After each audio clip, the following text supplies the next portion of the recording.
The Tim Ballard controversy has the Mormon Church in a frenzy. People are speculating on what happened, who leaked what to who, and is Tim a bad guy, blah, blah, blah, blah, blah. As an ex-Mormon, this has been fascinating to watch, and not for the reasons that you think. Most of the coverage has revolved around the claims against Tim Ballard and the church's response to the situation. For people that aren't tracking, Tim Ballard founded Operation Underground Railroad and went on operations to save victims of trafficking. The movie Sound of Freedom was based off of him and his work. My country, 'tis of thee. Why are you doing it? Sweet land of liberty. Because God's children are not for sale.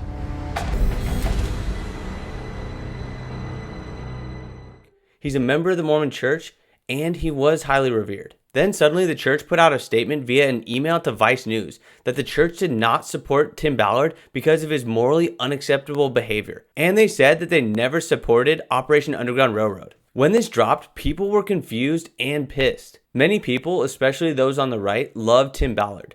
They thought this statement was just some rogue media guy that sent an unofficial email, and it didn't count as an official statement. Just another example of mid-level managers getting in the way. And by the way, I will always trust the man that says anything I've said with anybody, share it. Yeah. Meanwhile, I'm not seeing all these church office building people.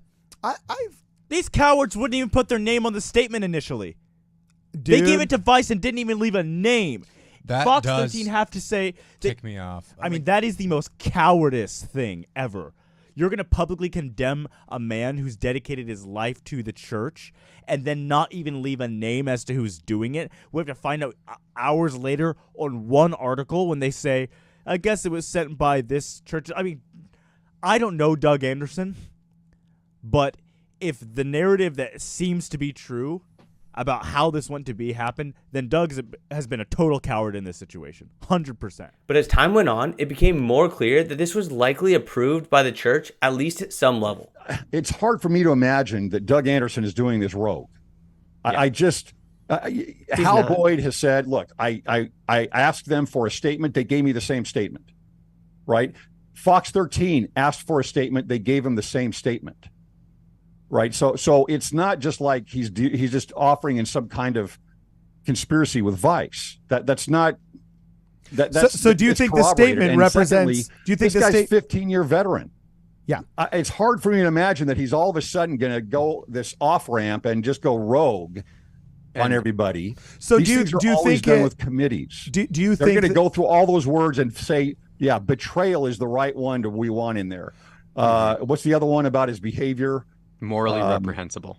Yeah. Morally unacceptable. Those are chosen words, probably by a committee. That's just my point of view. Connor Boyack gave a really good, I think, reasonable stream on this the other day on Facebook, so you guys can check that out.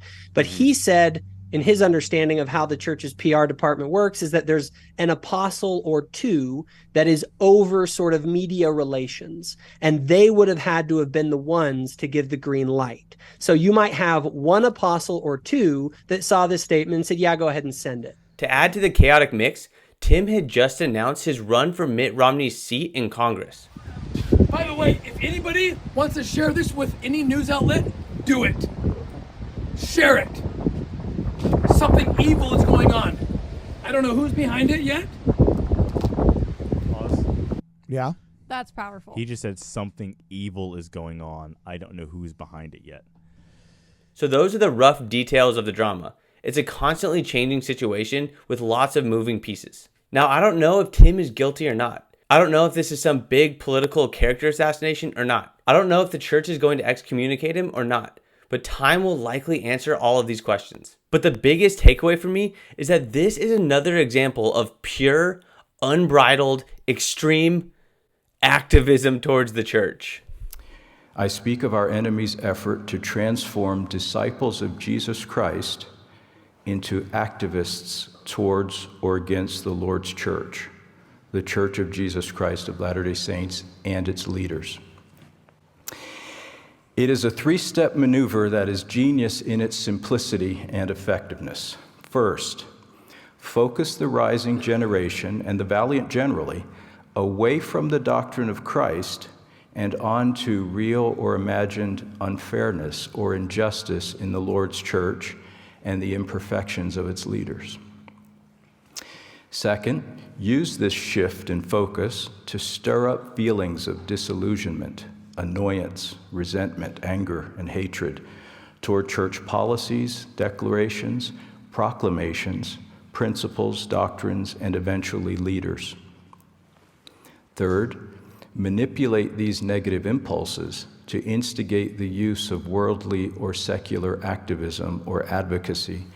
Yes, people that seem to be big fans of Tim are calling out the church for the way that they've handled this situation. In many cases, it's the very same people that rail on left-wing activism in the church. They are temporal ways of making changes. And this seems to be really coming into the church pretty strongly right now. This idea of this social justice activism, these temporal mannerisms of trying to affect change. God actually doesn't have a problem with bottom-up activism if done through prayer and supplication and the methodologies that he has already proven over 2,000 or 4,000 years work. Am I wrong? No, that's exactly right. To me, it's not about like, and this is the whole thing of his talk that I think was so brilliant. He said, look, he's taking your good impulses, but he's taking you outside of the appropriate channels where this is supposed to be directed, either, like you're saying, through prayer or with your priesthood leaders. Typically, since the church tends to be more in line with right-wing ideology, activism towards the church usually comes from more left-leaning members. There aren't a lot of examples of right-wing ATC. The best recent example I could think of was how the church handled COVID. Now, is the JAB, the Jibby Jabby, was that a straw man of what he said? Or is that what you thought he said? He sent an email to every Mormon in the world saying, please get it. He called it a godsend.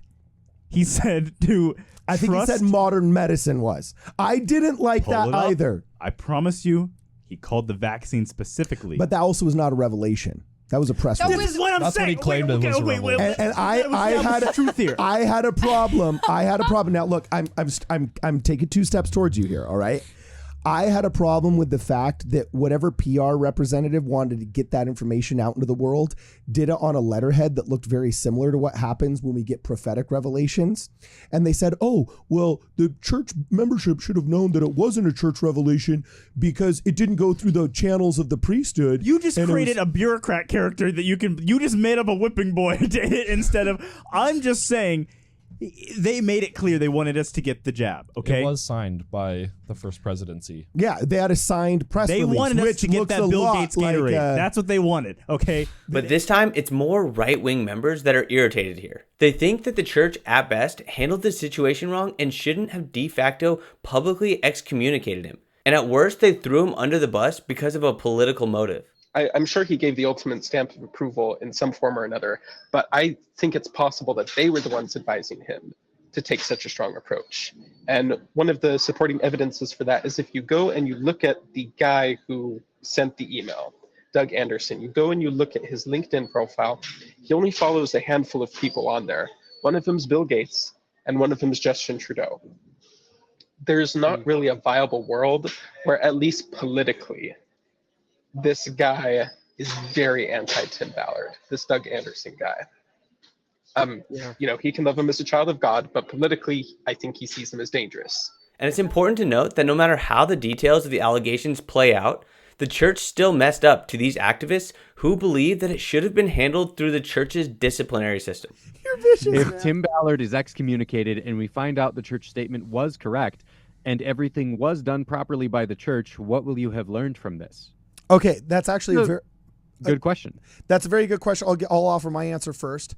If he was indeed excommunicated, again, all my problem with this whole thing has been procedural.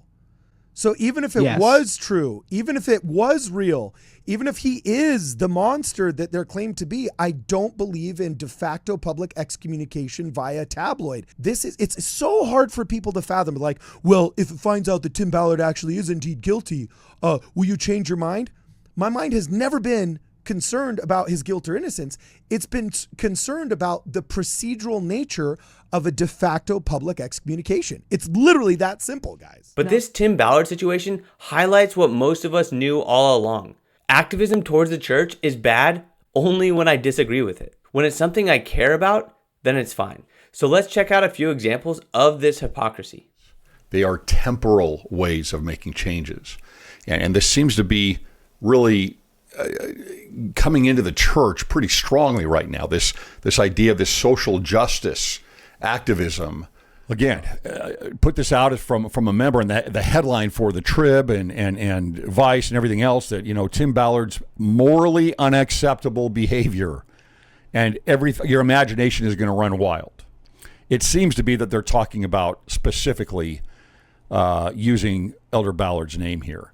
But this is strong language, strong verbiage from a position of authority to a member of the church, coming directly from Salt Lake and not through the channels of a stake president and a bishop. It's different, and I think that's part of why a lot of people are taken aback by this, because it hasn't been done before that most of us can think of. If you are going and bullying some kid because their dad was accused of doing something, that's not a problem for the person who made the accusation. That's a problem for you, the person doing the bullying. Well, so you're trying to Nathaniel, they know exactly what they're doing. The wording that they're putting in there, they know exactly the implications. Right? I don't know why you're saying that, because I don't know even know what that implies. I don't even know what the that reaction implies. is going to be. Well, you don't think that puts a target on his back in a huge social setting when the Church of Jesus Christ of Latter-day Saints says this person is a betrayer and has done things morally unacceptable. I noticed that Patrick Mason said we need to engage in bottom-up activism towards the church as a way to affect positive change, which unfortunately has two wildly arrogant insinuations in it. First, that you know more of God's will for his children than the people running your church, that's a pretty big pill to swallow, even for an audacious man like me, who thinks he's smarter than everybody in the room. Even I would not quite engage in that one. Okay. And then second off, it kind of does put yourself up as the new mediator between goodness and God and man and the leaders of the church. You literally become your own de facto Christ by saying we, the activists, are the ones that know what's really right. If it is a church who doesn't have handle of its own employees well enough that it can't keep them from doing this kind of thing, and it happens and they don't come out and say, no, we love our members, all of our members in good standing will be treated ethically, this is a rogue actor or else a rogue politician or a rogue whatever, wildly unethical.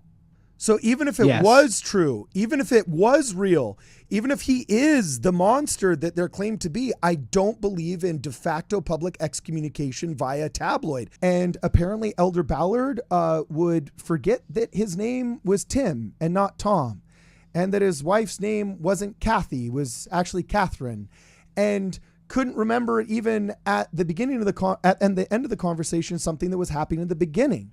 But the church hasn't just kicked them out. Right. Now, if they're going forward and talking about this in Sunday school and trying to convince people of these things, well, the church may have to take some action. Yeah. But holding those opinions and expressing them every once in a while in private, doesn't warrant them being an apostate or anything like that. There's also the possibility that Tim Ballard has done something that we don't know about. There's also the possibility that the church done effed up. These cowards wouldn't even put their name on the statement initially. Dude. They gave it to Vice and didn't even leave a name. That Fox does 13 have to say... tick me off. I mean, that is the most cowardice thing ever. You're going to publicly condemn a man who's dedicated his life to the church and then not even leave a name as to who's doing it? Could we just have all of us, by raise of hand, show who feels like it was an official statement? Depending on how you define it, yes. Yeah. I find it ridiculous that if I go out and have an affair, sorry, Cardin, then I'm going to go through a disciplinary council, okay? But if I use an apostle's name, I'm going to be worldwide publicly humiliated. And that seems really weird to me, that a sin would be kept secret, local, concise. But if I speak against or wrongly against an apostle, I'm going to be humiliated on a worldwide scale. It's the most ego-protecting thing I've ever heard in my entire life. It is the most ego-protecting. Like, hey, don't use my name's more important than it's unthinkable to me. So if there is something that they do that I disagree with, okay, I can say that I disagree with that, but I'm not. I may believe it. I may even say it privately, but I'm not going to go out and publicly advocate for hey, everybody, he's so wrong. As long as your disagreement and your fundamental moral objection to something they're doing is private and in secret and closeted, then it's okay? Yes. You know how insanely Stockholm Syndrome that sounds? No, I think that that's what it means to sustain someone in their authority. You are saying that, look, I'm not the one who makes that call. I am deferring to them. I'm allowing them to make that call, and I'm not going to offer my resistance to it because they're the ones who hold the authority to make that call. The issue is that when we don't know if someone is guilty for sure, and even if you do think that they're guilty, you go to them and you have a conversation about it. And if the church was needed to make a statement on it, well, then make a statement like this. Say, Tim Ballard is a member of our church. He does not represent the church. Serious allegations have been made against Tim Ballard, and we are going to look into these allegations, and if those allegations prove true, then we will handle it through our normal priesthood processes. That should have been the statement that the church released. Don't forget that it's not your stewardship to care about how the church deals with its members. It's not your call to make. Our sustaining of prophets is a personal commitment that we will do our utmost to uphold their prophetic priorities. I just got to point out that this is exactly what the progressives have been saying for the last 10 years, right? The church does things they don't like and they start banging the drum of prophetic fallibility. No, but that's not true. No, that's COB fallibility. No, you're specifically accusing President Ballard of being mentally unfit for his calling, and I'm really uncomfortable with that. Of course, these members are going to fight for what they believe in, even if it means fighting against their church. And I think that this is actually the right thing to do. It's the people that reject their moral compass for the sake of following the leadership of the church that are the real problem. I don't know how we make that call, but I don't think we need to wait for evidence. If we trust the one person who would be able to make that call would be President Ballard. If President Ballard has heard from people that he trusts and he feels confident in making that statement, I'm going to give him the benefit of the doubt. And this is what comes down to my fundamental concern with kind of how we're talking about some of this stuff, is that you can always find reasons to be suspicious of the church that you can rationalize with yourself. Yeah. And it's I don't distrust the leaders. It's just the people around the leaders. That is step one of any rebellion in any institution throughout all of human history. It's morally irresponsible to be a blind follower to any person or any group. So bravo, keep up the ATC and keep fighting for what you believe is right.